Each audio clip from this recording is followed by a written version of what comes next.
14e pensée. Lorsque j'ai écrit « Sagesse des anciens », ces 60 essais que j'appelle aussi 60 jours vers l'illumination,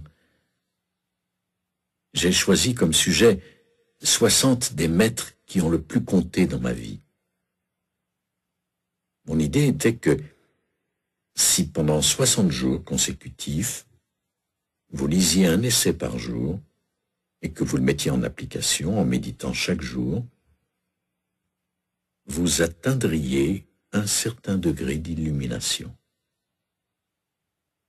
J'ai pris les caractéristiques ou les qualités correspondant à ce que nous appelons l'illumination, je les ai décomposées, et j'ai ensuite choisi de grands personnages qui nous ont offert des idées à ce sujet. Parmi eux, il y avait bien sûr Jésus de Nazareth, qui eut une influence profonde et importante sur ma vie.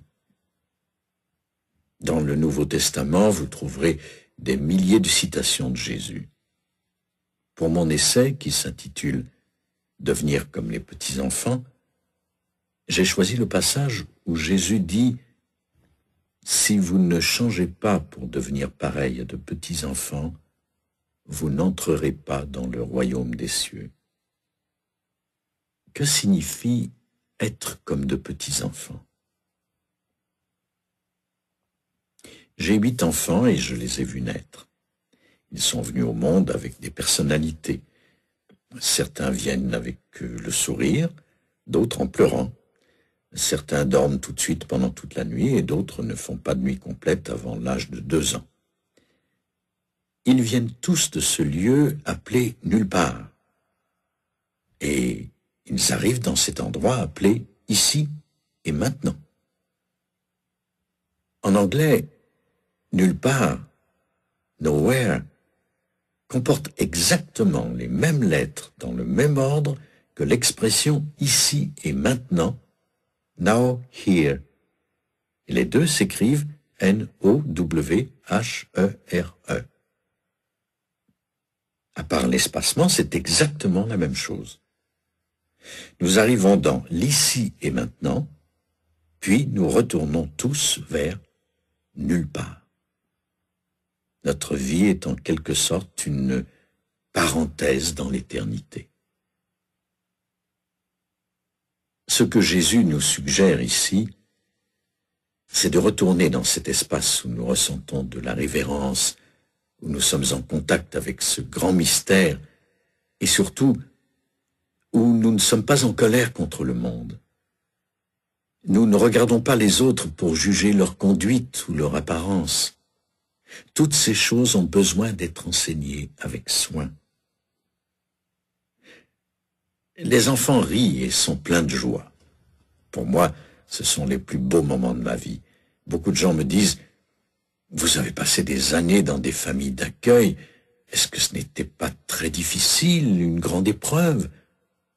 Je leur réponds toujours « Non, ce n'était pas une grande épreuve. » Quand vous êtes enfant, vous ne vous réveillez pas chaque jour en vous disant « Oh mon Dieu, je suis encore orphelin aujourd'hui, pauvre de moi, pourquoi est-ce que cela m'arrive? C'est injuste. » Non, vous vous levez et vous êtes heureux de vivre, alors vous continuez, vous faites tout ce que fait un enfant de 6 ans. Puis un beau matin, vous avez 40 ans. Cela semble arriver du jour au lendemain. Tout d'un coup, les choses ne vont pas aussi bien que vous le pensiez. Vous êtes dépendant de telle ou telle substance, ou vous êtes trop gros, ou votre entreprise est en difficulté, ou vous en êtes à votre 3e mariage. Toutes ces choses que vous considérez comme des échecs dans votre vie. Alors soudain, vous commencez à vous demander pourquoi tout ceci vous est arrivé. Et vous vous dites, que pouvais-je espérer d'autre? J'étais un orphelin. Et vous revenez en arrière. Vous revivez et vous examinez toutes ces choses que vous aviez ignorées lorsque vous étiez enfant. Vous n'y aviez jamais prêté attention. Mais maintenant que vous êtes adulte, vous pouvez vous en servir comme excuse pour expliquer pourquoi votre vie n'est pas telle que vous voudriez qu'elle soit. Quand vous êtes comme de petits enfants, vous n'avez pas d'excuses. Vous n'accusez personne, vous ne cherchez pas les erreurs, vous ne jugez pas. Vous êtes simplement amour. C'est ce que Jésus voulait dire lorsqu'il a déclaré « Si vous ne changez pas pour devenir pareil à de petits enfants, vous n'entrerez pas dans le royaume des cieux. » Soyez sans jugement et vous vous trouverez satisfait à chaque moment de votre vie.